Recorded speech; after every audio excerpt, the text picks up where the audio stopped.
Lourdes Central School.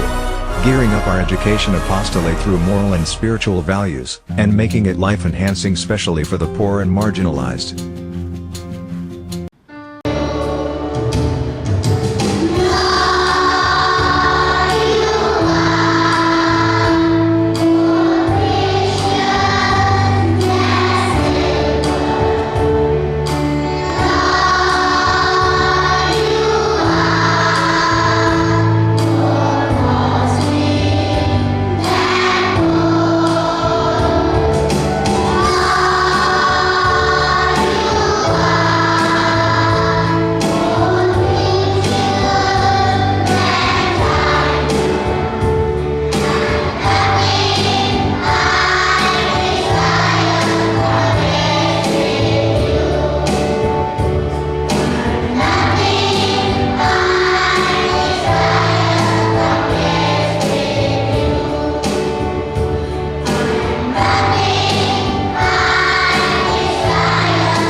In Indian culture, guest is considered equivalent to God. That's why we say, Aditi Devo Bhava. Today we have esteemed guest, Mr. I now request Principal Reverend Father Robert D'Souza to introduce the guests to the gathering. Over to you, Father. Good morning, dear children. Good morning, dear children. Good morning, one and all. My dear parents, LCS is in its 25th year. LCS Silver Jubilee year is a milestone built with trust. Not all of us do great things, but we can do small things with great love, said Mother Teresa. A very good morning to one and all, and a warm welcome to all for this great day of our little ones. Speak up if you want to bring change to the world you are living. This saying shows well in the case of our esteemed chief guest, Dr. Meena Joy Pereira, who is a well-known person in the field of social work and education. Dr. Meena J. Pereira is a woman of simplicity, of perseverance and hard work. Her actions are guided by her love, compassion and focus on the life of all ages of people. She has her vast teaching experience and currently she is working as an associate professor, postgraduate department of social work at Roshnilaya, Bangalore. Her special interest includes working with children, adolescents and families who are going through traumatic events and are facing anxiety and depression. She helps people to build their self-esteem and help parents in positive parenting, which helps to build a healthy parent-child relationship. She has presented a number of research papers in various local, state, national and international conferences. She works as a nodal officer. She is the chairperson of MSW Department, School of Social Work, Roshnilaya. She is also a life member of Indian Society of Professional Social Workers. She is a person who has worked hand in hand with parents and students of all walks of life. It is a great pride to have you amongst us today as our chief guest, dear Dr. Meena, and we are happy that you are consented to guide our energetic parents to build happy and healthy children for our society. Dear parents, it is the right moment to take the best of today's session. I request all of you to give a loud applause and welcome our chief guest. And on behalf of Lourdes School, we would like to felicitate our chief guest for all her contributions in the field of education and social work and the goodwill she has shown towards Lourdes Central School. Felicitations on behalf of Lourdes Central School to our chief guest.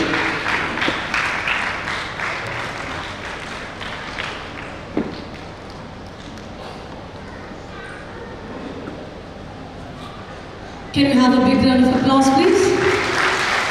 Congratulations, ma'am, on your achievements. We are indeed elated to have you as a chief guest. May your journey continue to be filled with success and happiness.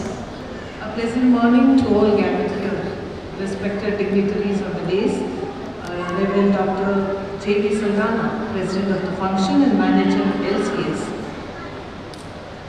Father Robert D'Souza, Principal Lourdes Central School, Vice Principal Ms. Belida Mascarenas, Ms. Anita Thomas, Coordinator Ms. Lydia D'Souza, Father Jason Paisia on the days, all the teaching staff in this ambience, and parents and children too. Indeed a pleasure for me to address you all this morning. When I look at you, all my memories goes back to past 17 and 20 years. I was in the same place as you are sitting. And my children have passed out their basic education, also the formal education at Lourdes Central School, up to the 12th standard. And I remember how it was for them to be here, how they were on the first day of education, and how they have been molded all through the years. As parents, I think you understand, taking care of one child and two children is very difficult. It's quite challenging. But for teachers here to take care of 20, 30 and 40 children, it's again a question mark. It's not easy. And I appreciate their effort. They were a small mold of clay which have been formed into a human being, into academics, into play, into social skills, into psychological and also emotional development. I really appreciate the school and the teachers of this organization, also the institution here. I appreciate the manager and also the principal and all those people who have been a part to bring about each and every bit of success in these children. Moving on to a few insights that I would like to share with you all here. How many of us have cried or smiled or laughed looking at a movie on the TV screen or maybe on your laptop or iPod or maybe in your mobile when you just watch them or listen to the radio? And how you keep on humming the tune of the song. So the impact of the media or these gadgets are quite strong. So when we cry with the movie that we see, what about our children who usually look at these TVs, screens or the mobile or electronic gadgets? Nowadays you see children more often, we find them with the TV or these electronic gadgets. And we're talking about screen time here. What usually parents do is, when we are busy in the kitchen or busy with our work, we just give the laptop or the TV or the computer or the mobile to the child and say, okay, you do this and you see this and observe this. And what we do our work in the kitchen or anywhere else. I know for a few cases where parents go for gym, parents go to the park or the club, and the children are left with caretakers with the computer on. So what's happening to our children and our families? So how long will the screen time goes on? So in order to understand the screen time and how we can try to control this or limit this, I'm here to share a few insights with regard to this. And if you understand, screen time has an impact on children. We feel they are enjoying, they are happy, I have given my best, so they are not bored. And what exactly happens is to these children, their creativity gets blocked. And finally it leads to screen addiction. We're talking about a screen heroin or screen addiction, unlike drug abuse or drug addiction, which is very difficult for the child to come out of that particular situation. Now screen addiction is like drugging a child, making the child happy. We think the child is happy. Okay, she might be happy for some moments, but after that, what's going to happen to the mind or the brain of the child? The creativity that the child needs to develop is being all blocked. And that's exactly where the child finds it difficult to think beyond. And the child wants to do that because she's been bound to do it. There's an attraction into it. When the child is in front of the TV screen or the computer, there's no interaction at all.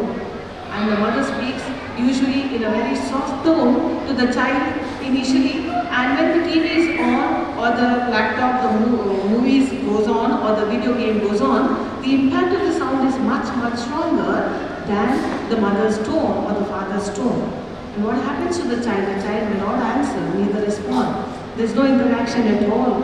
And this can impair the child's development. This is one important point that we need to take care of this.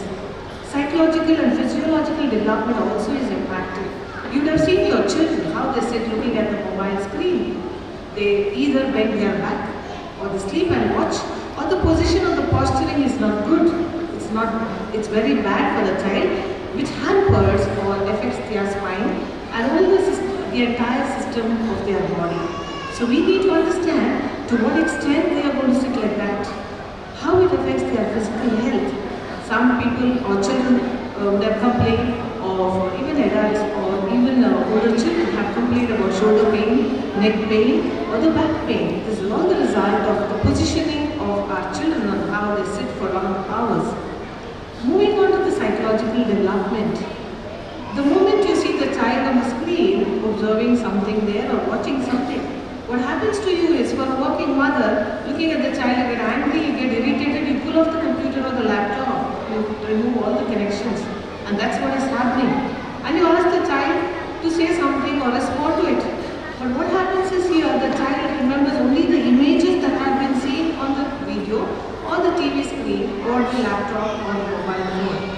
And so what the child responds is in terms of what has been seen of late. So you see, the creativity has to be built up during this period of 3 to 7 years when it is being blocked by all these implications of the social media. Usually, a lot of things happen in the family. I have seen where one of the parents had come to me. Even for dinner, the mother has to send messages to the children and the father to come for dinner. See, that is our world right now. So are we going towards that? Or are we trying to bring about a connection between our bonding? Or are we trying to strengthen our bond here? This is the first part of my speech where I can tell you about screen time. How do we control screen time? How can we limit and reduce the child's screen time? Usually what we feel is, I have come across a few cases of adolescent children also, engineering students also, and when I tell them something about what did you have for breakfast, they say, we had dosa, it is boring. I think that same word of boring is there here also. And it goes on like this, so many people complaining about it's boring. Today's day is boring. So that boring term has to be removed. I understand these children would have also said that term as it's boredom. So immediately when the child says boring or boredom, the mother feels hurt on this. So they don't want to give in for that. The child should not feel bored. I have to keep the child busy. And so they log into the computer or the mobile, into an app and switch on the video game. And the child is into that. So you feel very happy. I have killed the boredom of the child. To what extent? See, that's where, how can you reduce that boredom? So instead of going in for that, you look out for alternatives. What alternative can be given to the child? It can be music. It can be just take a walk outside the house. If you're living in an apartment, just outside the road or in the parking area or somewhere. Go along with the child. And I've seen parents walking along with the child, with the father or the mother on the mobile phone. So what does that mean? Is that walking? Are we killing their boredom? Is that an alternative for the child? So you need to think of how you can think new ways. And maybe something like watering the garden and helping the child understand what flower is that? What type of a plant is that? How long it takes to grow? So this is how we try to build up curiosity and creativity in the child. And that's an important aspect, dear parents, you should remember. Next point I would like to tell you is the time. Screen time is very important. WHO speaks about children of the age 3 to 7 years should be given only 1 hour of screen time. That too, something very informative. Or sometimes a little entertainment also. Being beside with the child. And that's important for us. And not giving long hours of the screen time to them. Children below 2 years should not be given any screen time. Because they're quite small, the brain has to develop. They are more into a world of curiosity and understanding. So why do we kill their curiosity? So what we need to do is, we have to find alternatives for these. I have seen when I travel by train or any other trains here, I have seen parents, when they travel, they just give the mobile phone to the child and they sleep. Or they go somewhere else, just around close by, and the mobile phone, the child sits. Even while driving, I have seen people, the children are beside them, they are playing video games. So what does that matter? You can just make the child listen to some music, talk to the child, so that you're trying to build up or strengthen a bond, you're trying to initiate conversation here. And the next point is support, where exactly we need to do. Don't jump into conclusions for anything. As adults, we have to see how we can support them. Please remember, as parents, we have to be a model to our children. They keep mirroring us. Now when they tell you, you tell the children often, switch off the TV or put off the computer or the laptop, and then you say, give the phone to me. But meanwhile, you are on your screen. So what does that make a difference there? So they are trying to mirror you, and exactly what you are doing, they try to model. And that's exactly where they get accustomed to that way of life. So please remember that you restrict yourself. How can you restrict yourself from these gadgets? There's something called e-fasting. E-fasting means you tell the family, today we are going to stay away from these gadgets for about half an hour to begin with, or 1 hour. So we'll do e-fasting, all of us, even me, including my husband, myself, my children, all of us. So keep all your electronic gadgets aside and then spend time with the child. That doesn't mean you sit and write. You sit and talk with the child. It's more like develop communication. Talk something which can be funny. It need not be something very serious. Talk something which is very funny. Start a conversation. There's so many things that happens in life, dear parents, which the children needs to express.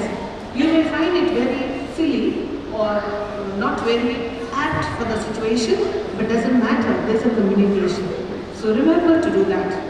What I do with my children is evening time. As soon as they come back, my daughter is here, my son is in the Western country. So as soon as they come, we have tea and we sit and talk. If we are not around, she will call out to us, you come and talk. Talk anything. See, that's exactly what we do. We have to do it. We begin that at this age so that they don't get accustomed and addicted to these gadgets. Also, if you find a very desirable behavior in the child, once you try to limit your screen time, you may find children coming out with some desirable or positive behavior. Like, they do their homework on time. You tell them you study this, they do it.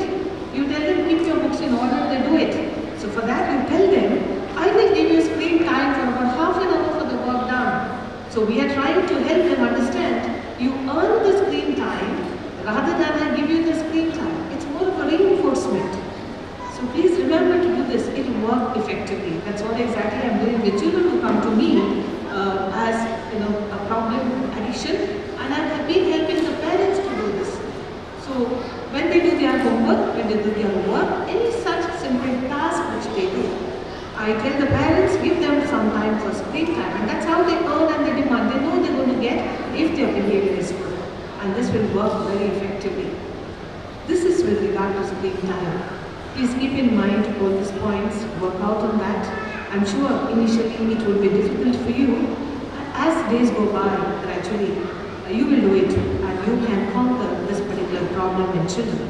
The next example here, next concept that I would like to tell you is sibling rivalry. I do understand these days it's 1 or 2 children here, or maximum 3 children. So the first child will be all pampered and taken care of, protected, and the parents will have all the eyes on the child every moment. The arrival of the second one is not accepted as much by the first one, because the first one is usually being given a lot of love and affection. So what I would like to tell you is, please prepare the first child. Tell the child they require a companion in life. They require somebody whom they talk to, whom they can understand, whom they can play with, whom they can continue being with. So try to build up that bond. A simple example I can give you. You can play some pillow games with them, throwing pillows at each other, build up that. Another example which can work is one child where I told the mother to do that. You pair these children, when 2 children are there in the house, you know the impact of what the elder one does when the second one arrives or when the child grows. So there will be a lot of fights among them, a lot of distraction takes place. So what the mother can do is pair up them as one team and you take up another team and play a small game inside the house, and you see they will support each other, so you become away from the group and try to bring about that bonding. This is a simple example of how you can help these children come out from this particular system of rivalry. Also try to create some stories for them pertaining to how brother and sister supports each other, or 2 sisters support each other, or 2 brothers support This can reduce sibling rivalry in the family. Moving on to parenting styles, I'm not here to tell you what type of parenting style is important for you, but you need to decide depending on your family. What we usually do is, for any object or maybe anything that we purchase, for a mobile we have a user manual. For anything, a washing machine or anything you buy, you have a user manual. For a mother, when a woman becomes a mother, there is no manual as such. So we have to learn from our elders, we have to learn from our family of how things would be for me, how I can face this situation, how can I go about with my family. So there are 4 types of parenting. One will be authoritative. Authoritative is where we formulate a structure in the family. And we expect something. Now my family should be like this. My children have to be like this. End of the day it has to be like this. That's fine. Nothing wrong in that. But there is also support in the situation. There is reinforcement in the situation. Also the self-esteem can develop. When there is authoritative, there is discipline. The self-esteem develops. Bonding will be stronger and the child will grow positively. There is something called authoritarian. It's only like there is no structure, there is only demand and expectation from all of them. And I'm saying you do this, and that is happening in our families. I'm the father of the house, I'm the head of the family, you have to do this. So you do this, your should and must comes here. Along with should and must, what is required here in the family we need to understand. Do we support the children? Do we support all of them? Is the child at the mercy of the father or the mother? Or do you try to build up this relationship? Is there openness? There is no structure as such. When the father wants this, it has to happen. How can that happen every now and then? Maybe at times it would, but not always. And a society is quite demanding. How can you cope with the demands of life? Are you preparing your child for that? The next type is permissive type of parenting. Permissive type of parenting is parents are not indulging in anything. They do everything as they want. They don't bother about it. Child does not want to study, okay, that's okay, you can do it tomorrow. Doesn't want to do homework, okay, I'm playing video games, okay, don't mind. So no disciplining, and that leads to teenage conflicts in lives. As a teenager, the child will have problems. Child cannot build relationships. There is no thinking as such. The child will say no for everything. There is no growth positively there. Next one is non-indulgent parenting again. Similar to permissive, where the parents think they will manage. They will manage. Homework they will manage. Studying they will manage. Have you ever asked them? Have you been able to understand? So these are the ways how we too need to understand. There is no conversation. So I'm very busy, held up so many hours of work, I'm so struggling so much for the family. But how long will you struggle? If you struggle in your life, your personal life or your professional life, then you have to struggle for the child also. So why not we give the right quality time for our children and help them to cope with problems in life?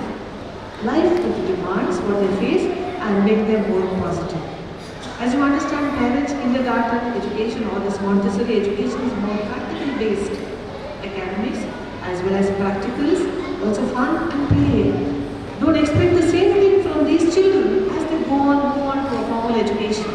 When they move on to a formal setup, what happens to them is they are accustomed to a very disciplined life. Please prepare them during this vacation.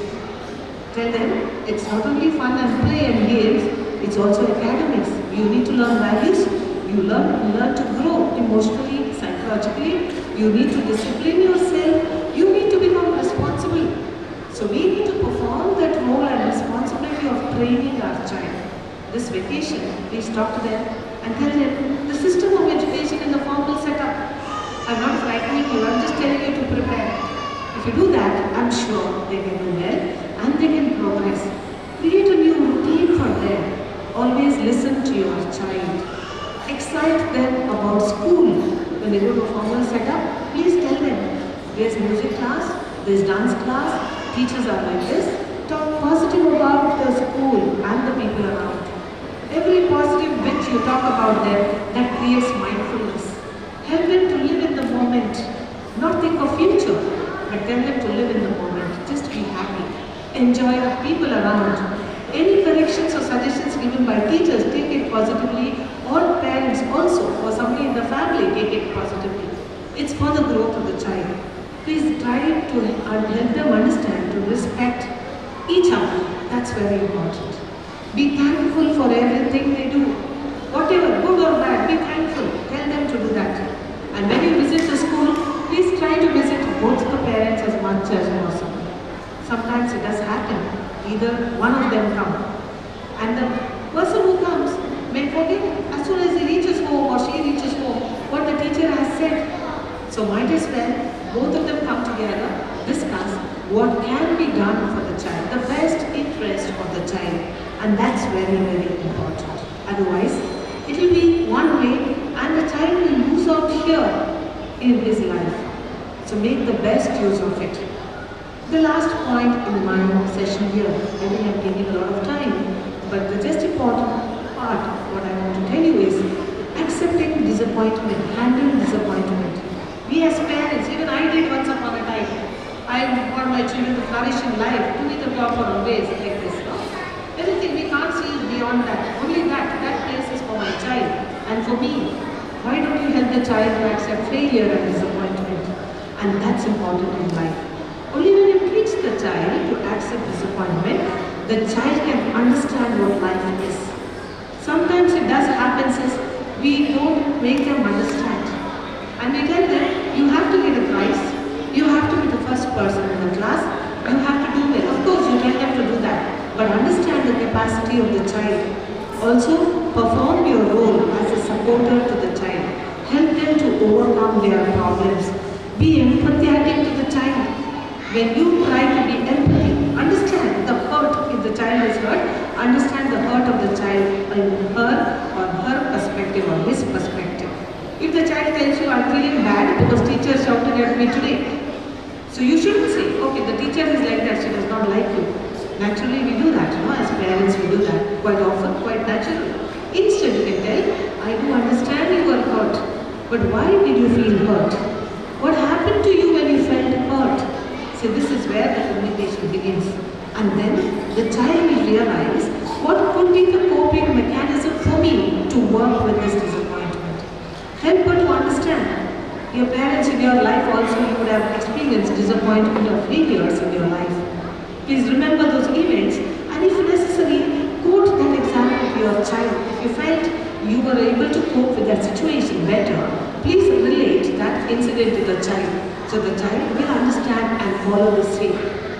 And if at all the child says, hey, this boy did this to me, that boy did this to me, we immediately give suggestion and advice. No? You would have done something wrong for him, you should have slapped him. This is what we say. Usually it comes out suddenly.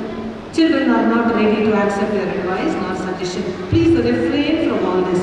Instead, you talk to them nicely.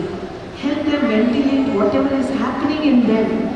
Help them to accept that hurt or the disappointment. Listen to them with affection, accept them, and then try to continue your dialogue. Talk to the child saying, I will talk to you about this later. Now tell me what is happening to you.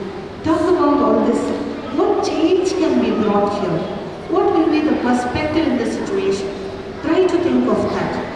And you can always hug the child, put the child on your back. The physical touch is very important. Or maybe sit with the child, or maybe cuddle the child, or kiss the child. This is very important, dear parents, which can initiate that conversation with the child, and we can help the child to come out from the problem completely.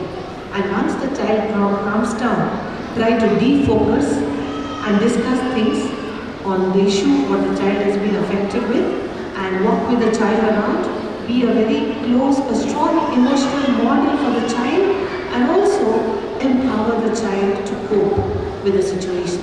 Sit with the child, don't neglect the child. These things can bottle up, and as the child grows older, the child may not be able to build relationship in life. The child will have difficulty in coping with people around, and the child will have a lot of fears in him, anxiety in him or her. Let all this come out. Share some lively qualitative moments in time with these people, with these children of course. I'm not talking only about these children, but your older children also if they are around in the families. Give them time. sacrifice your life. Prepare a schedule and a routine, how you are going to plan out for this child. With this, I end my small explanations here and insights. Thank you very much. I'm sure you will have a very happy parenting and successful life. Wishing all these tiny tots successful life and all the best for your formal education. God bless you all. Thank you, Lydia ma'am, for inviting me on this occasion. I would like to extend my gratitude to Dr. J.V.C. Rama here, Father Robert, and all the dignitaries of the class. I'd like to thank the parents. Thank you so much. We would definitely like to take home this morning when we leave this hall. Thank you once again. A strong pillar of support and guidance, our manager, Reverend Dr. John Baptist Santana, the president of today's function, who is a source of inspiration and motivation for all of us, a prominent personality with a vision of success for this institution. May I now request the president to deliver his message for the day. Good morning, children. Good morning. What is special today? Wow. So you are finished with your, what do you call, kindergarten? Yes? No? Yes. Where are you going from here? First standard. Wow. So you are big children here after, right? Yes. You are very happy to go to the first grade? Yes. You should do very well, okay? Study hard and come out with great colors, okay? You should be, as grown up, big children, you have to behave well and you have to do a good job, okay? You'll do? Sure? Okay, congratulations. Congratulations to all of you. My dear parents, perhaps it is very important that I talk to you guys than these small kids. I would like to make a couple of very, very important points.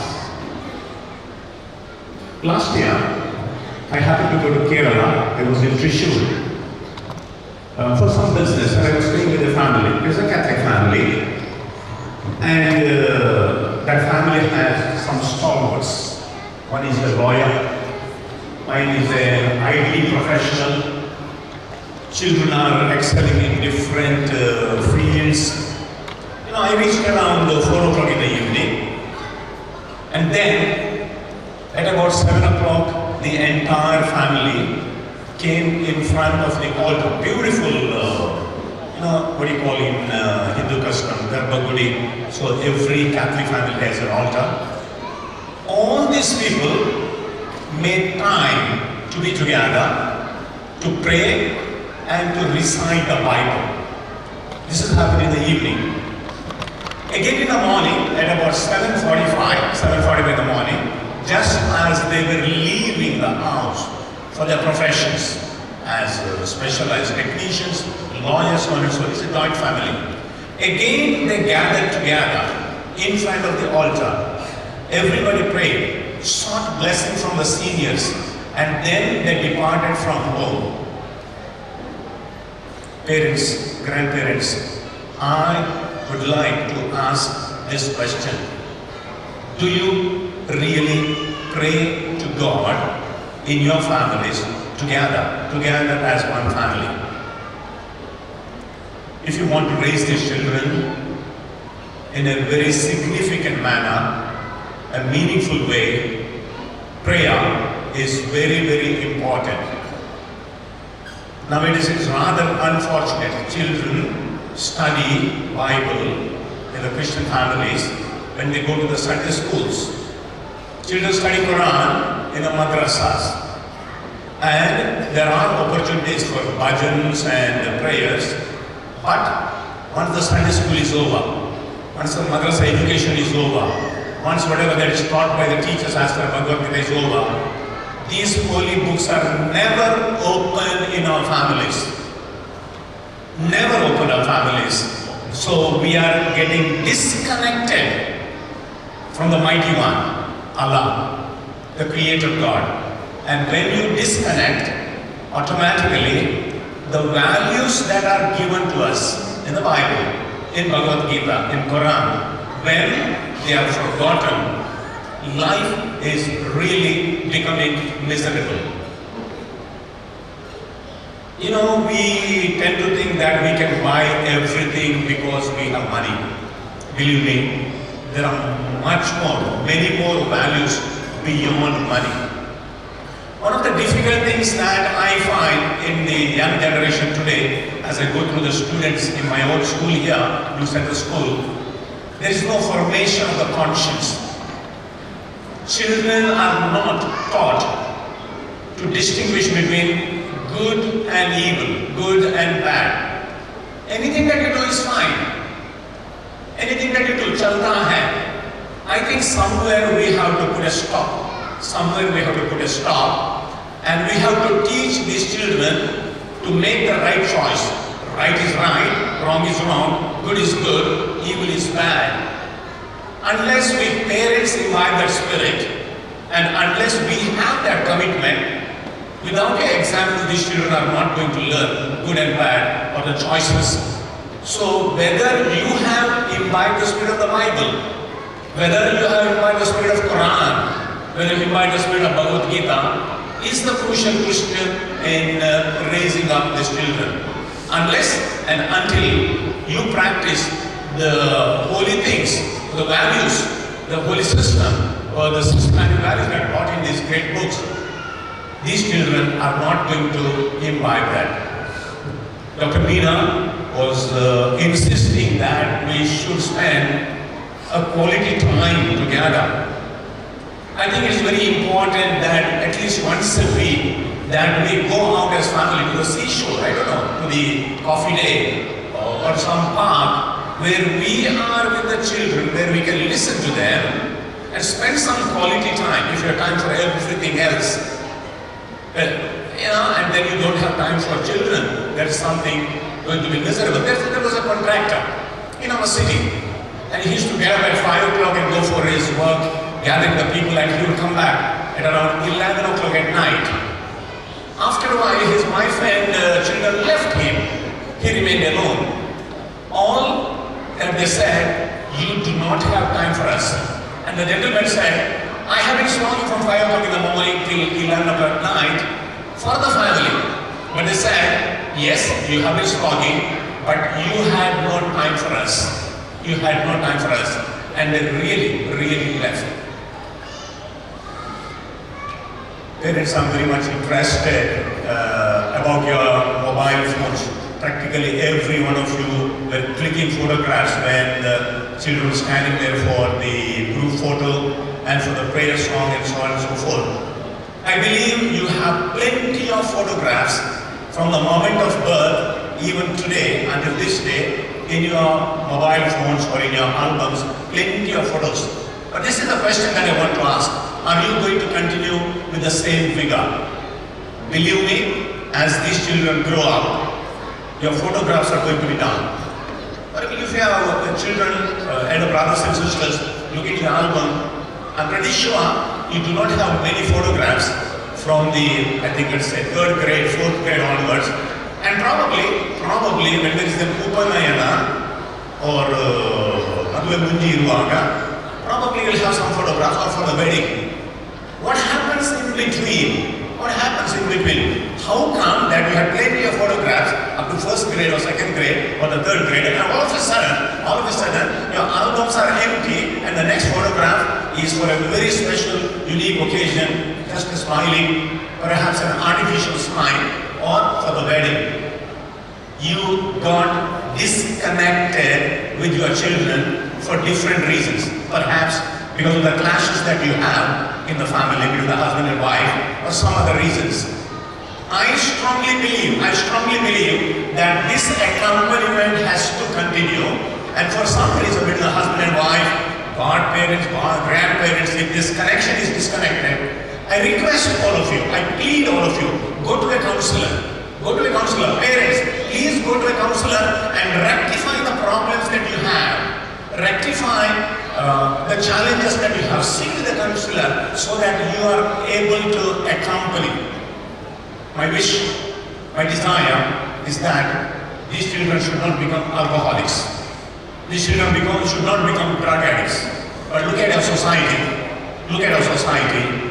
We have plenty of people with these problems connected with alcoholism and drug addiction. And a good example or the bad example comes from the parents. And by the age 15, 16, 17, people are already addicted. These children will be graduating in the 10th grade. You allow them for a party. But do you know what they are smoking, what they are drinking, what they are consuming? And you just close your eyes.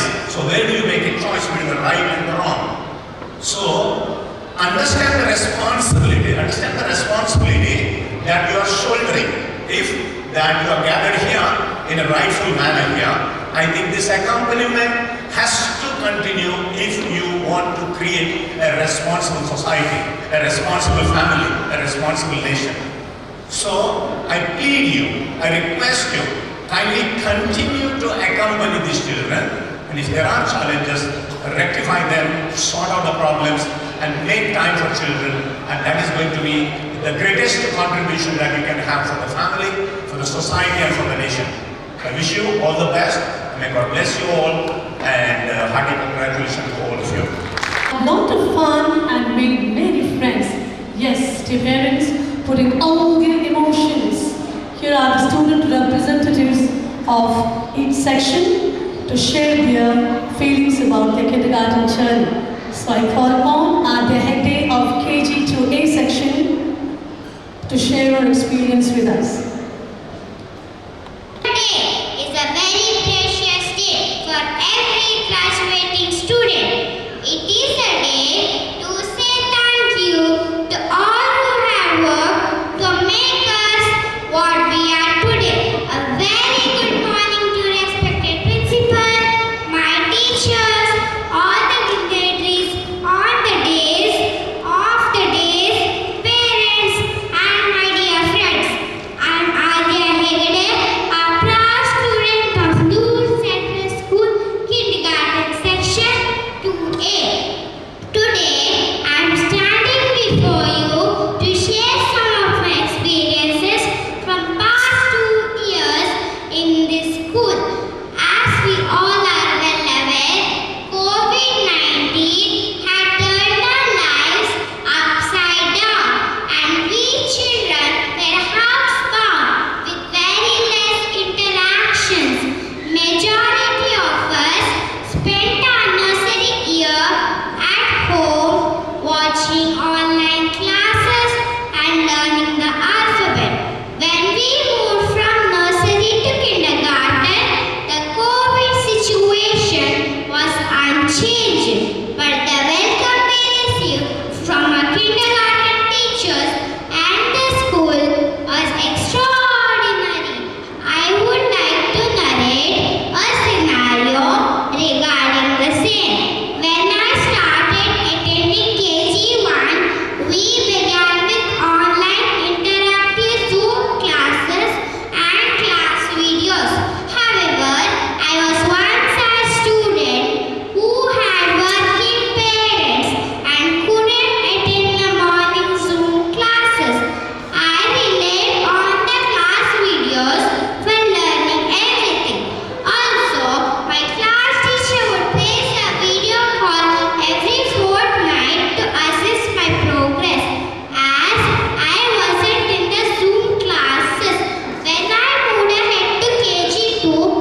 principal, respected farm manager, and the chief guest, vice principal, the coordinator, the dignitaries on the desk, dear parents, grandparents, and my children.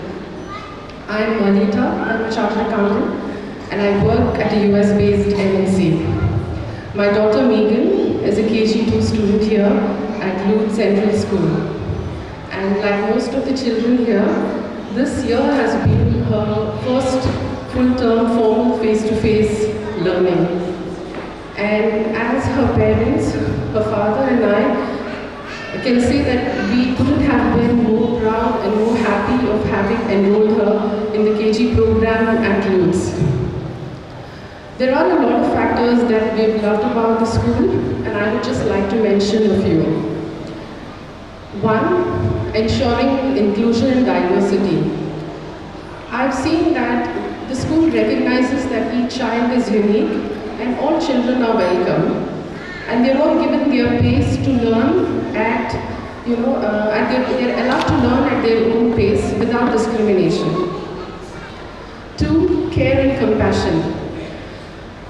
The teachers are very friendly and very loving, and the children here are always eager. They just love being in the school. As far as I have seen with my daughter itself, there have been times she has not been well, and we have not been able to send her to class. And the first thing she says is, I'm going to miss my ma'am. My ma'am is going to feel very sad if I'm not going to be there. So she's just very sad that she can't go. So there's a lot of enthusiasm and excitement that the teachers have created in the class. So much of love that they get in the class that, they just love being part of the school and, being in the class. Three, the safety and the security aspect. Right from the time, we drop our child to school at the gate, right from the security guard, there's always a sense of security and safety within the school premises. And the way the things have been organized, for instance, the school picnic, or the various events that have been organized where our children have gone on stage, or just the everyday classes. Everything is planned ahead and executed to perfection, taking into mind the safety of the children. And then four, I would say, equal and many opportunities. We have seen the number of activities that have been conducted during the year. Be it singing, dancing, speech, fancy dress competitions, card making, and so on. Each of these competitions have helped our children as well as us as parents discover our child's strengths and nurture their talents. And the beauty is that during each of these events that have happened in the school, be it the annual day, the kickstart of the Silver Jubilee celebrations, or any of the important days, or today the Convocation day, there have been ample opportunities provided for our children to get on stage and perform in different ways.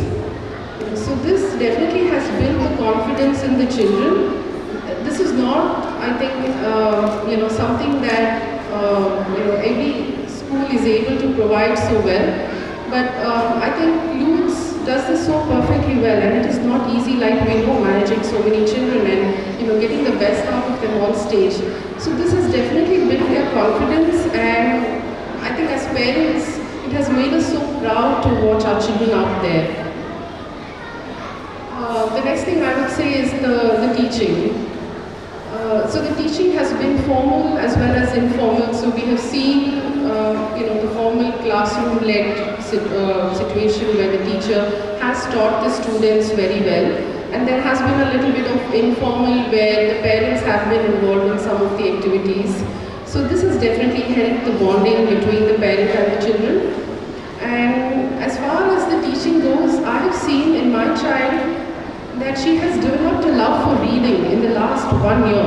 I have seen this specifically. She loves to be with her books, reading, writing, drawing, coloring. She's always doing this very happily, and I'm so proud and happy that she's fully prepared today for grade 1. The last thing I would like to call out are the values. Definitely, values are very important because academic learning can be, learned elsewhere or anywhere for that matter, even online. But as parents, we are concerned about our children's values. As Martin Luther King Jr. once said, education along with character is the goal of education. And Lourdes has, put in a lot of efforts, or puts these efforts continuously to build the character in our children. Especially, the school walks the talk, I would say, be it punctuality and discipline in the way, in the programs, the timely beginning of the programs, the discipline inculcated in the children when it comes to their classwork, the cleanliness maintained in the school, the morality and spiritual values, beginning of every activity and every event with a prayer, and the charity and the donation drives, which teaches to share and care. So these are the values that the children, like our chief guest, Mrs. Meena Pereira, she said, we have to mirror for the children to learn. So the school is actually living the values and teaching our children so much. So all in all, I would say that there are a lot of things that I love about the school, and I'm so happy, that my daughter is in KG and my son is in grade 2 over here, and I love the way they're growing and the way they're being shaped in their formative years. So I would like to say a huge thank you to the management, to Father Principal, Father Manager, the teachers, the non-teaching staff, and everybody who has been involved in the schooling of the children over here. They are, as they complete their KG now, they are left with a lot of learning, no doubt, but a lot of wonderful memories to cherish as well. So thank you so much. Convocation Day fills the heart with mixed feelings, fulfillment and sadness, anxiety and eagerness. Say goodbye to the secure life within the kindergarten walls and get ready to explore a new world. It's time to honor our little ones. May I now respected dignitaries on and off the dais, teachers, parents, and all the tiny tots here. A very good morning to all of you. I'm Viola Pinto, mother of Yvonne Dilima from KG 2B. It's a special day and a proud moment for all of us. It's so lovely to see all the little kids of KG 2. They are dressed with the convocation gown and the caps. Yes, the time flew very fast. 2 years of journey at the Lourdes Central School was an amazing one. Our kids have grown, both online and offline, I can tell, because kids had an exposure for online classes for about 6 months, and almost 1.5 years of the academic was with the offline classes. It was a great experience learning and growing together, not only with respect to academics, but with respect to other extracurricular activities and even the disciplinary values as well. So, with respect to KG2, on behalf of all the parents of KG2B section, I take this opportunity to wholeheartedly thank the management, principal, the teachers, the non-teaching fraternity of the whole school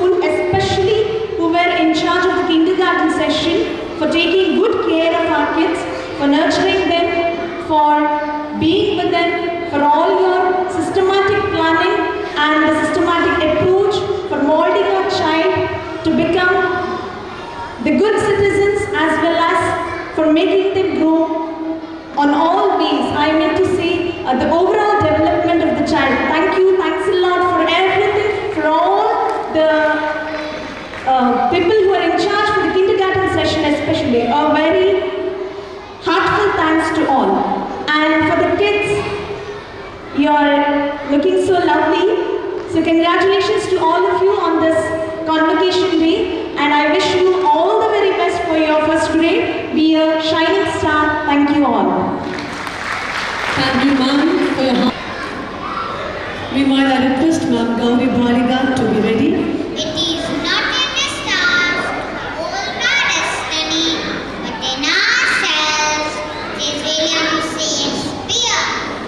Respected Father Manager, Father Principal, Vice Principal, Chief Guest, teachers, parents, and my dear fellow graduates. Very good morning to you all. I, Superintendent Dias of KG2C section, take immense pleasure to stand before you and share some precious moments that the class of KG2C section has during these 2 years at Lourdes Central School Kindergarten.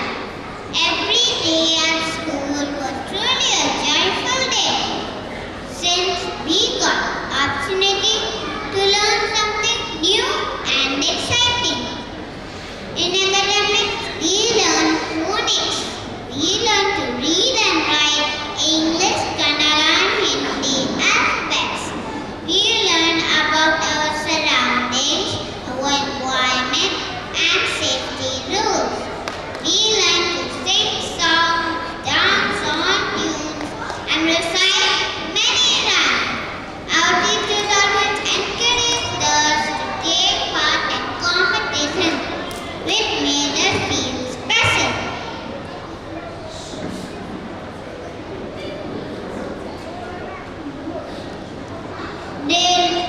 They taught us to be kind to everyone, including Mother Nature. They taught us to not waste water, use plastic bags, and love everyone. They listened to us when we spoke our heart out. It made us feel special. They applauded us when we were right and corrected us when we were naughty. We learned to communicate and attain self-confidence, for which we thank our teachers and parents. We will never forget the love and care our teachers showered upon us each day. I am honored to thank our beloved Father Manager, most beloved Father Principal, and my teachers for making me what I am today. I offer my prayers and thank God Almighty for His blessings through these years. Once again, I thank one and all present here and wish all the very best to all my fellow graduates. Long live Lourdes Central School. Thank you. Thank you. Respected Father Principal, the dignitaries, teachers, parents and all the lovely children present here. I am Gauri Baliga, parent of Arya Baliga. I thank you for this opportunity. These 2 years have been the most amazing ones, as I could see my child grow into a better individual. Thank you to all the teachers, the helping staff for grooming them so well, making them so beautiful, well-mannered and confident. Thank you so much. All the best, children, and a big congratulations to you all. Thank you, ma'am, for your kind words. I also take this opportunity to thank each and every parent present here for trusting us and choosing Lourdes Central School for your work. Thank you once again. And now it's time to honor the little stars of KG2C section. I request the dignitaries to do the honors. KG2C section.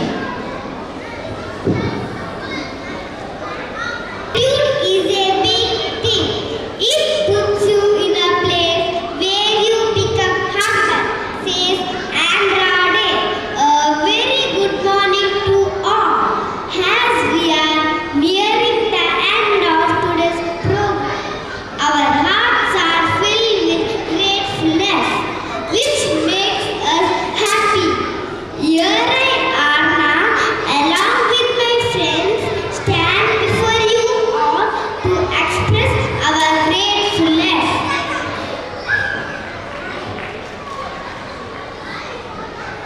At the outset, we thank God Almighty for bestowing His choices, blessings on all of us and on this beautiful morning. Thank you.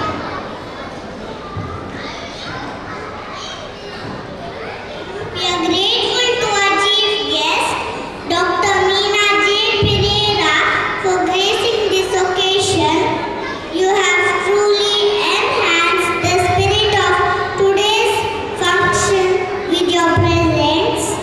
We thank you.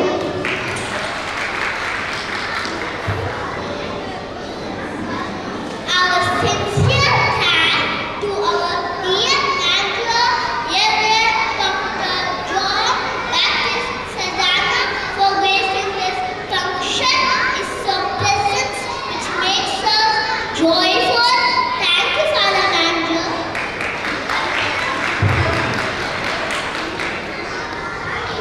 We are grateful towards our dynamic principal, Reverend Father Robert D'Souza, for making this school feeling like a home and a happy place to come every day. Thank you, Father Principal.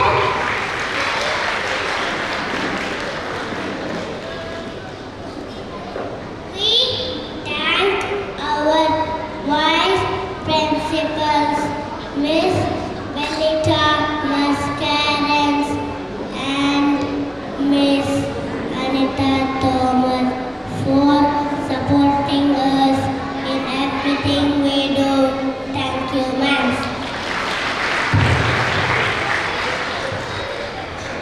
A big thanks to all our loving teachers, non-teaching staff, who are taking care of us and giving us this look of bonus.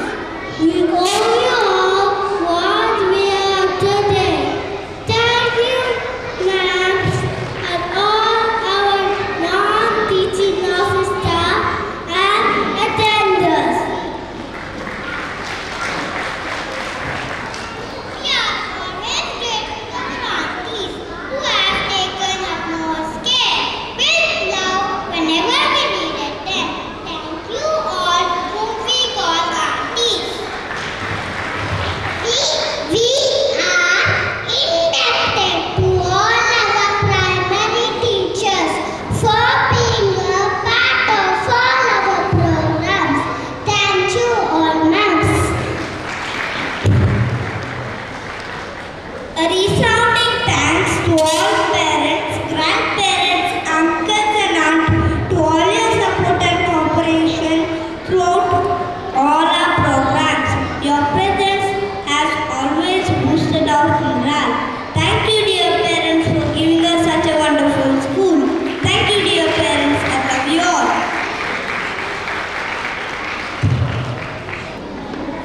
I now request the dignitaries to take their seats amidst the audience for a short cultural program. Everyone, I still remember the first day of my school.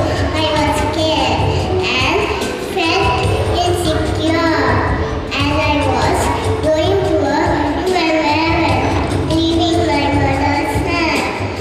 But the teachers here made us feel so comfortable that we soon felt as if it's like a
life is like a butterfly in the wind.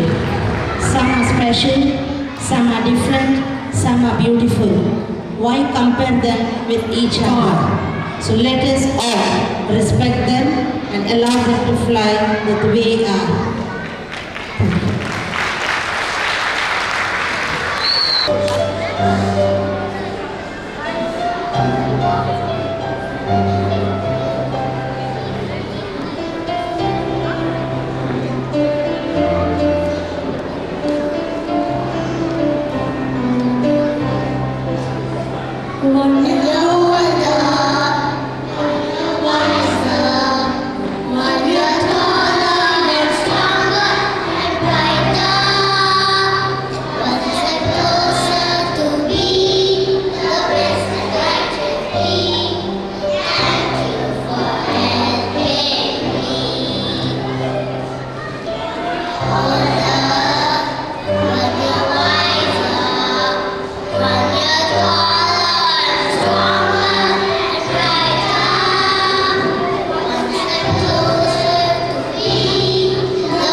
Thank you, children. That was truly a wonderful performance.